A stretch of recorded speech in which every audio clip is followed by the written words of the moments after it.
নমস্কার বন্ধুরা, আজকের মেনু চ্যানেলের পক্ষ থেকে সবাইকে জানাই জন্মাষ্টমীর শুভেচ্ছা।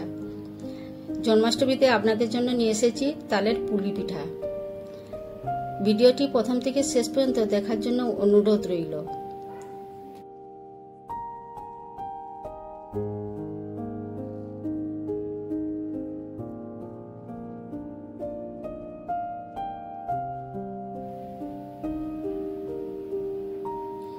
তার জন্য আমি একটা নারকেল ভেঙে নিয়েছি। একটা হাত কুড়ুনির সাহায্যে নারকেলটাকে কুড়ে নিচ্ছি। যেটা দিয়ে কুড়ছি এটাকে বলে হাত কুড়ুনি। আমার কুড়াও হয়ে গেছে। এবার আমি চলে গেলাম কড়াইতে একটু জল দিলাম। জলটা ফুটে উঠতে 4 চামচ চিনি দিয়ে দিলাম। চিনিটা দিয়ে আমি ভালোভাবে গুলে নিলাম। এইভাবে গুলতে গুলতে যখন দেখবেন একদম চিটচিটে একটু হয়ে আসছে, তখন আমি নারকেল কুড়োটা দিয়ে দিলাম। নারকেল কুড়োটা দিয়ে আমি ভালোভাবে নাড়তে থাকলাম। এইভাবে নাড়তে নাড়তে আমি একটা পুর বানিয়ে নেব।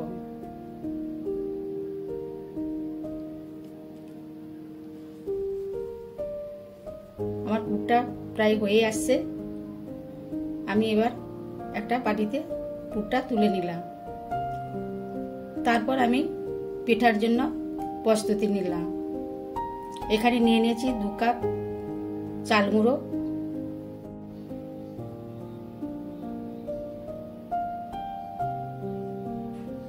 তারপর নিয়ে নিয়েছি তালটাও আমি আপনাদেরকে দেখিয়ে দিলাম। তালটা আমি তৈরি করে রেখেছিলাম আগে থেকে। চাল গুঁড়োর উপর দিয়ে দিলাম 1/2 চামচ নুনটা দিয়ে ভালো করে মাখিয়ে নিলাম।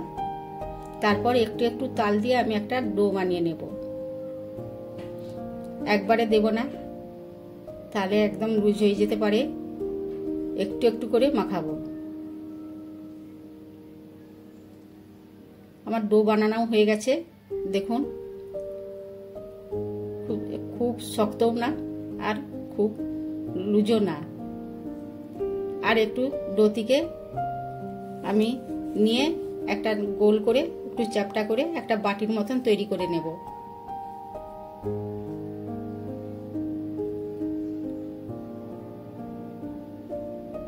দেখুন, খুব সুন্দর বাটির মতন হয়ে গেছে।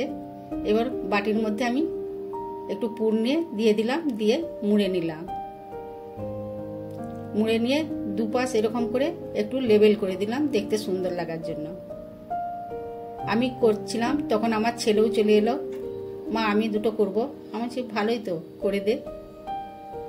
আমার ছেলেও করতে লাগলো। আমি আবার একটা দেখাচ্ছি অন্যরকম। কত সুন্দর মুড়ে দিলে একটা সিঙ্গারা তৈরি হয়ে যাচ্ছে। দেখুন, এইভাবে আমি সবগুলোই তৈরি করে নিলাম। আমি আর আমার ছেলেকে নিয়ে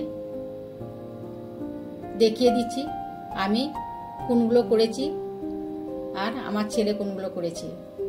দেখুন, এগুলো আমার আর এই পাশেরগুলো আমার ছেলে। কমেন্ট করে জানাবেন আমার ছেলেরটা ভালো হয়েছে না আমারটা ভালো হয়েছে। সবগুলো দেখিয়ে দিলাম পিঠাগুলো।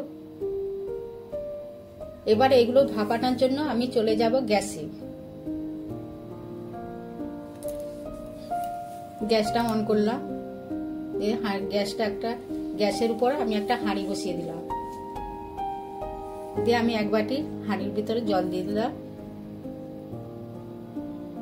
তারপর হাঁড়ির উপর একটা ফুটো জাম বসিয়ে দিলাম। দিয়ে আমি পিঠাগুলো পরপর সাজিয়ে সাজিয়ে জামের ভেতর দিয়ে দিলাম।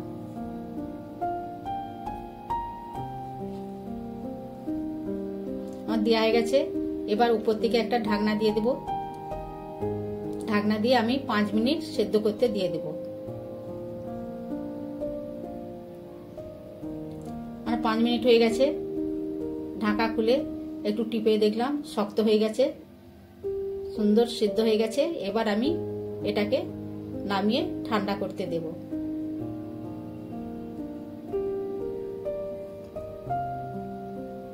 গ্যাস থেকে নামিয়ে নিয়ে ঠান্ডা হতে আমি একটা প্লেটে সার্ভ করার জন্য সুন্দরভাবে সাজিয়ে নিলাম।